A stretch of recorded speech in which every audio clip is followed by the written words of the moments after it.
Hey guys, Coach Ben here, bigbenchas.com, and today I'm going to show you a few clips that came from one of our local bench clinics.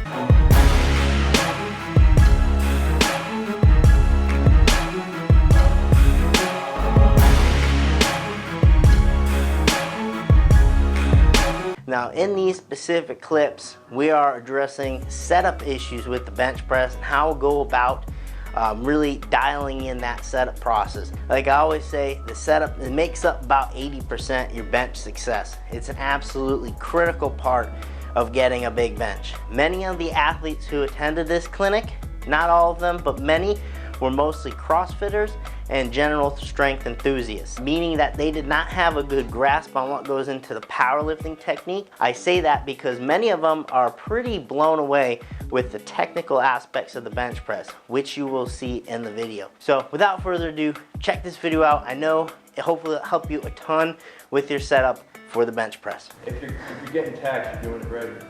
Yeah, you want to be real uncomfortable during the process. That's why I said at the beginning, that's like your conditioning right there. It's just getting into that tight setup. But from a powerlifting standpoint, you want to be as detailed as you can, because every little millimeter is going to help you on the platform. Okay, so it comes down, we're trying to lift as much weight as we can. If we have to press the bar that much less, that's an advantage to us. So why not work on taking advantage of everything we can to set up, and all those little details, they add up. So the first thing we're doing, pinch and tuck. So just sit there for a second and just work that. So pinch and then pull shoulder blades down. Yep, we're just trying to get chest propped up as much as we can, shoulders underneath us as much as we can. You're just gonna get your pinch and your tuck, and that's bringing shoulders down, chest up. Because we're gonna put our feet up on the pad now. Yep, you good. Belly to the bar. You can actually come back a little further. Yeah, just setting up a little closer to the bar. Good. Get onto the traps, push belly up, now push back, but don't move your shoulders. Just get a stretch in your neck. Good. Yep, so see how I can push you down a little bit more? Okay. Good, pinch more. Oh, I can cramp in my... Pinch there, see how you got the shoulder pinch? Now bridge up and you push back, good. Now drop the hips, wiggle the feet out, wiggle them out, good. Push back, push your body off the pad. Even more, good. Oh boy. A lot of effort, right? Oh my goodness. What, are you squatting? Oh, wall balls. I'm not familiar with doing wall balls. It was bench day for me. Yeah, so when you're pushing back, get that stretch in your neck, a little more, really feel that stretch, good. And the cramp. Yeah. Right there. Yeah, first victim. Right here. Try to get your pinch with the help of the post. You can see it kind of helps you get tucked a little bit better. You're sliding back, and you see the pressure building up, perfect. And then 1 foot down at a time. Put your hands here. Good, and use that as leverage. You can push forward, use that as leverage to help drop your feet. One at a time. Trying to stay on your traps, perfect. It's a good group, you're already good at everything. 1 foot down, other foot down, and then wiggle them out to a nice wider stance, and the hips will just naturally fall into position. So you could probably see why the stretching is so valuable when we're doing this. You might want your feet out in front a little bit. So being wide is great, offers great stability, but you also want to be in a position where you can push through the floor really hard.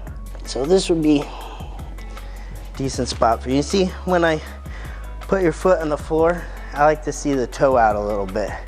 Instead of forward or out too far, she might even be out a little too far. You're gonna feel that in your hip if you don't have that external rotation. But you want a good balance, because now instead of like a leg extension this way, which isn't a bad thought process, but remember we wanna get our glutes too. So it's like we're squatting on the bench.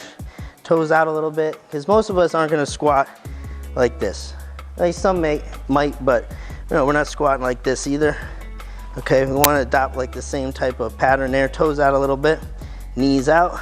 And then now we have all that surface area on the side of our foot to push against. Instead of just through the toes, we have that whole side of our foot to push against now. Right here. I think would be a good spot for you. All right, now push back. More, That's good. Nice. I want to feel you just pushing my arms hard and keep it, maintain it. Good. Your feet are pushing through the floor. Yeah, even more. Good, that's perfect. That's perfect, good. So, geez, this CrossFit's serious. Usually, because the traction's gonna keep you there and the weight in your hands. I want you literally thinking, throw yourself into the wall. Now the other thing, other component of leg drive, very important, driving the knees out using your hips, okay? So we're pushing knees out using our glutes. That's gonna activate our glutes. If you get any like lower back pain when you're trying to bench, that's really important to get that glute activation. That's gonna help secure your lower back. Okay, so pushing out, knees out, and push back. Push into my arms. I wanna actually feel the force. So literally try to throw your body off the pad. A little more, a little more, a little more. Everything you got. Good, good. Thanks for watching the video. If you wanna learn more about how to increase your bench press, consider joining us in our Better Benching Academy. To learn more, simply click the link down below in the description box or visit bigbenchas.com/BB Academy. I'll see you there.